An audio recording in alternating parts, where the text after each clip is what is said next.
Elbows up, Canada. Elbows up, Maple Midas.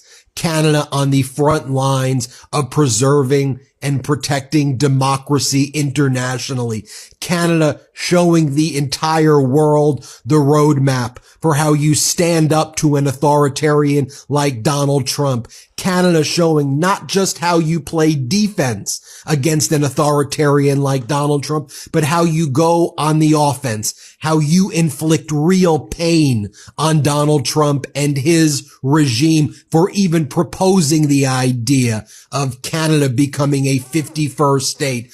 Donald Trump's rhetoric about annexation and taking over Canada and calling the prime minister a governor backfired in Donald Trump and his regime's face. The boycott in Canada going strong, boycotting American products, boycotting American tourism. And as I said, Canada provided the roadmap to the world in Europe, in Australia, and elsewhere. They're seeing how Canada did it. They are copying it as well. And Canada also showing what it means to be a leader in the age of Trump authoritarianism and how a leader needs to stand up to Donald Trump and not kiss the gangster ring. Folks, election is right around the corner in Canada, Monday, April 28th. There's already been a record-setting turnout in the advance polls.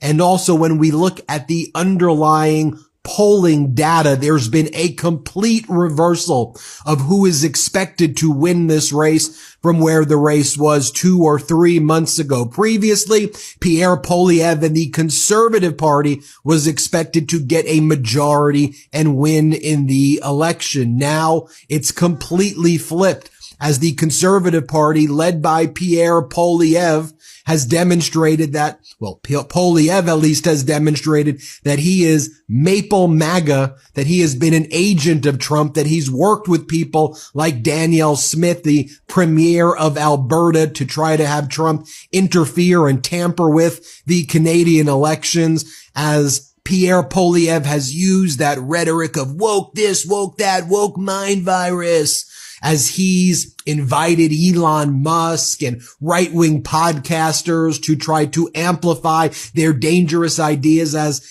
he's basically proposed, Poilievre has a version of Doge in Canada to gut the healthcare system and all of the social services there. I think people in Canada woke up and said, whoa, whoa, whoa. We see what's going on in the United States and we don't want Doge Canada, Musk in Canada, Trump in Canada. And we've seen Prime Minister Mark Carney, after getting the baton passed by former Prime Minister Trudeau, taking that baton and showing what it means to be a real business person, a banker versus the bankrupter in Donald Trump, a builder in Carney, someone who has helped Canada and the United Kingdom through difficult periods as a governor of their major banks, to Donald Trump, someone who has bankrupted company after company. And we're seeing Donald Trump bankrupt the United States right now. But folks, let me be very clear. Polls don't vote. People vote. In this case, Canadians vote. You can't take anything for granted. And no matter what, wherever you are in the world, you need to vote to support democracy. I'll just leave it at that. To protect and defend and to support democracy and to stand up against Trumpism everywhere. But you know what? I really got to give a hat tip to one person in particular who I think is a real hero here. Charlie Angus, a former member of parliament in Canada. He served with distinction for 21 years, and he was always Charlie Angus. People would always speak so highly of him. And in his last year, over the last several months, he got to show the world what he has fought for his entire career. And folks, it has been the honor of my lifetime to become friends with Charlie Angus, to get to be a member of your community, the Maple Midas. It has been the honor of a lifetime to fight for democracy with you. And I know I'm right here in the territory of Donald Trump. We're fighting from within here, but we stand in solidarity with democracy and everybody in Canada who's on the front lines preserving and protecting it, not just in Canada, but across the world, and showing the world the roadmap for how you stand up against the Trump regime. So in giving my hat tip to Charlie Angus, who's retired, he's no longer a member of parliament. On his own terms, he's left, but he's got an incredible career. Donald Trump just effed around and found out with these tariffs to Canada, because now Ontario in Canada, the premier there, is placing a 25% surcharge on all electricity that they export to 3 of our border states, Michigan, Minnesota, and New York. That's about $100 a month per customer, 1.5 million people at least. And guess what he is saying? He said he's not going to hesitate to raise the surcharge or even shut it off completely if Donald Trump keeps this up. Look, sometimes you play, you want to bluff or whatever, and sometimes people call your bluff and you end up losing, like Donald Trump is a loser right now. And guess what? So are the American people, because he's the one that's leading the country. He's the one that started this tariff BS. F around and find out. DJT.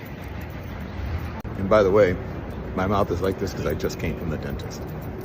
Just an FYI. Prime Minister Mark Carney slaps Donald Trump in the face again, which in turn hurts the United States defense industry and jobs in the United States.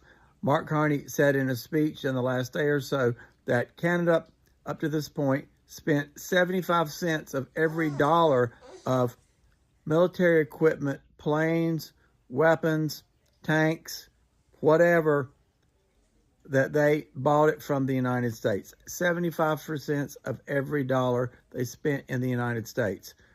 He said they can't be dependent upon the United States anymore. The United States is not dependable.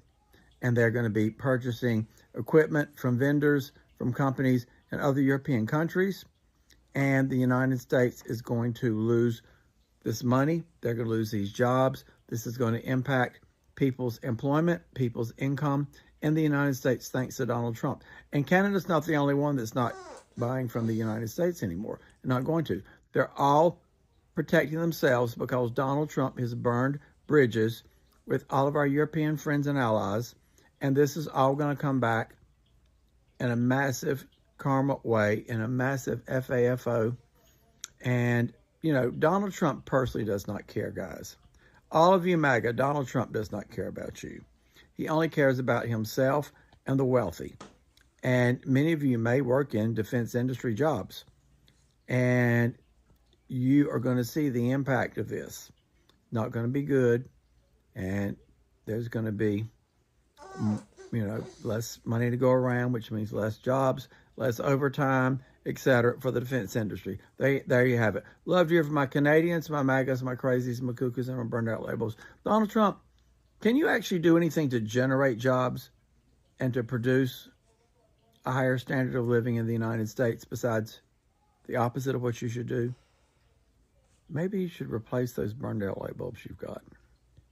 Canada has officially had it with the United States, and new Prime Minister Mark Carney came out at the end of last week and basically tore Donald Trump to shreds over the tariffs that were both put in place last week and the tariffs that are coming tomorrow on so-called Liberation Day. But the statement from, again, the Prime Minister of Canada, who's only been on the job for like 2 weeks now, here is what he said about Donald Trump's escalating trade war. This is a very direct attack. We will defend our workers. We will defend our companies. We will defend our country. Canada will be there for auto workers. He wants to break us so America can own us. And it will never, ever happen because we just don't look out for ourselves. We look out for each other. The relationship between Canada and the United States has changed. We did not change it. That's a bold statement. That is a terrifying statement. Canada is our closest neighbor. We get most of our energy, our fossil fuels from Canada. I would love if we didn't have to have fossil fuels, obviously, but unfortunately we do, and they give it to us. They have us, by the short hairs at this point. And they're basically saying, y'all screwed us, We'll screw you so much worse. But that's not all that Carney said. There's more. This is from the New Republic. The old relationship we had with the United States, based on deepening integration of our economies and tight security and military cooperation, is over. What exactly the United States does next is unclear. But what is clear is that we as Canadians have agency. We have power. We are masters in our own home. We can control our destiny. We can give ourselves much more than any foreign government, including the United States, can ever take away. We can deal with this crisis best by building our own strength right here at home. That sounds like a breakup letter. Like, let's be real. It sounds like we just lost our best and closest ally and our number one trading partner. For how long, I don't know. Hopefully it's just for the time that Donald Trump is in office. But as long as that man stays in that Oval Office, this relationship will not change. Donald Trump repeatedly, again last week, says that Canada needs to become the 51st state. That's never going to happen. He's insane for even thinking it, and I'm sick and tired of people acting like he's not insane. Maybe it's dementia, maybe it's Alzheimer's, maybe it's other mental illnesses, but all of it put together, the man is insane. And let's be just clear and honest and open about using that word because it's genuine here. He should be locked in a padded cell, not running the country and destroying our alliances. Here's the kicker, though. Canada, unlike the United States, is smart. And I hate to even have to admit that, but as we all know, Canada is going to put retaliatory tariffs on the United States. And when you put the retaliatory tariffs on, your people pay the tariffs. Just like we pay the tariffs Trump puts on, Canadians will pay the tariffs that the Canadian government puts on. But Canada was smart about it. They said, listen, we understand that. We're not in denial like your guy. So what we're doing is we're actually setting up a sovereign fund to cover those costs. So we're not going to pass the cost on to our people. We're going to cover that, because we're going to take care of our people. And that's how you can be effective in a trade war. That's how you win a trade war, by not passing the cost on to your citizens, who then get pissed off and, rebel against you in the next election. They were smart. We were not. They're prepared. We are not. They won't get crushed, but we will. Because they clearly have better and smarter leadership than what we have here in the United States. Thanks to all of these tariffs that Donald Trump is threatening Canada with, Canada is now in return threatening to cut off electricity to 1.5 million Americans in Minnesota and along the border with Canada.